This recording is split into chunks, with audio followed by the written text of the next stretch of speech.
Buyuring. Men Sunnat Xolisxon Rahmatullayeva Pok tumani Agrobank yordamchi agent lavozimida ishlab kelmoqdaman.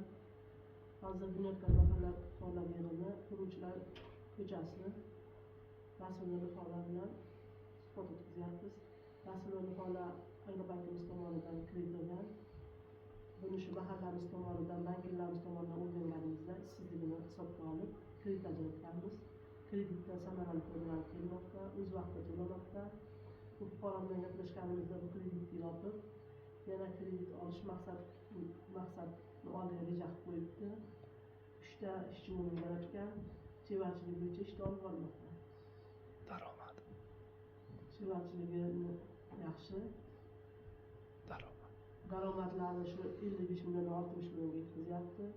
Yoz mavsumida, kuz mavsumida mana qo'liga kelmasdan yaxshi ishlayapti. Shogirdlarni ham o'zini o'zi band qilib, ishsizligi bilan ish bilan ta'minladi. E'tiborlaringiz uchun rahmat.